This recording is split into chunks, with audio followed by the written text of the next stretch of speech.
Isuzu Travis, biglang nawala yung lamig. Ayan, sa paglagay natin ng gauge, no, zero talaga guys, walang pre yun. Ayun, pasilip lang natin, no. Ayan, maglagay tayo ng pressure muna natin, no, tapos mag-check tayo dito sa labas kasi may napansin ako dito sa condenser niya guys. May sign dito ng oil. Dalawa kasi ito yung condenser niya, dito isa, din doon yung isa rin. Okay, so pasilip natin.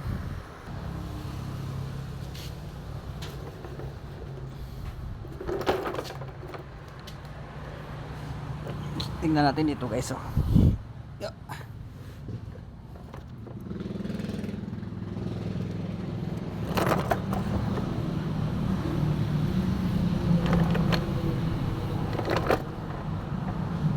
Yun, oh. Hindi tayo kita.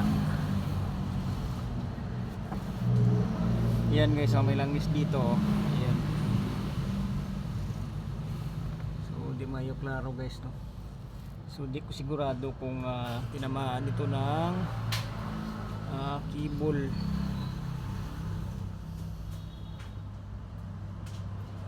Ayan, ano na, nag-git ng ano, cable to. Ayan, oh. Ano siya guys.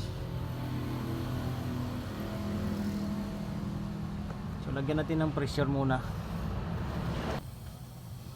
So yan, oh, nag-charge na tayo ng pressure. So habang nagpapump pa yung ating compressor, lagyan natin siya ng sabon. Sorry guys, mahirap yung ano dito. Di tayo makapag-focus.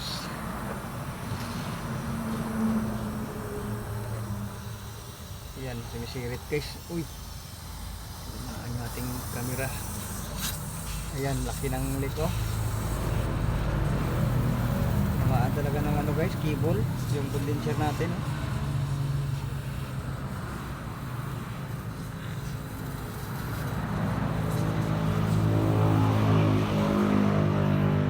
Ayan, lakas ng leak. Okay, so i-pull out natin yan para makita nyo guys yung ano, paano natin i-repair yan. Okay, ito na yung condenser guys, na-pull out na natin. Ito yung nagkaroon ng leak dito, oh, na tinamaan ng kable. Ito, ang lalim na ng tama dito guys.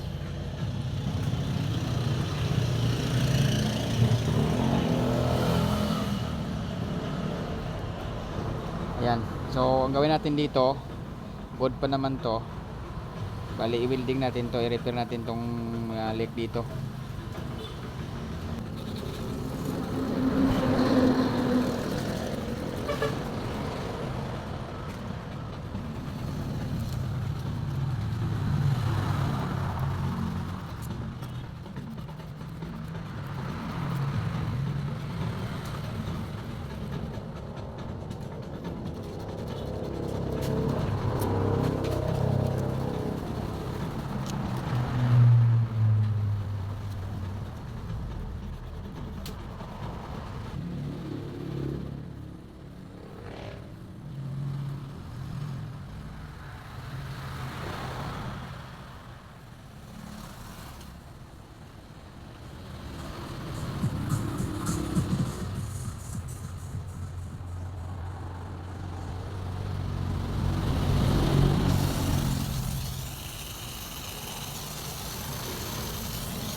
Okay, ito na guys, nasolda na natin, no.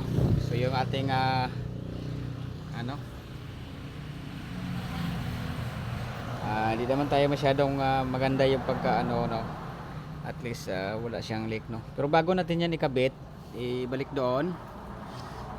I-pressure muna natin to para sigurado. Kasi sayang naman pag ibalik na natin may leak pa, no. Sayang yung ating baklas no. Okay, so lagyan ko ng pressure guys para makita natin kung good na ba yung ating welding.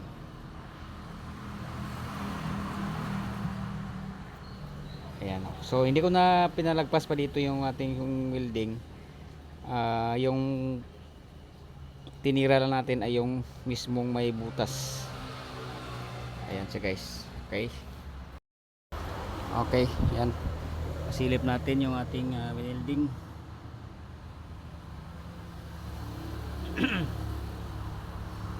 Ayan, goods na guys, no. Ayan, no. Okay, so i-cleaning ko na lang to, then symbol na para kabitan natin doon sa unit.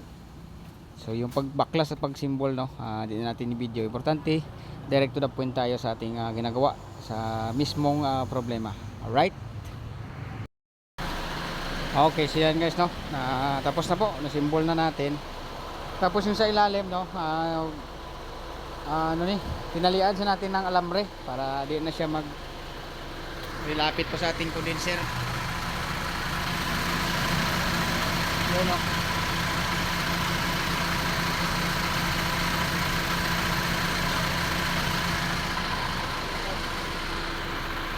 Yan, malayo na.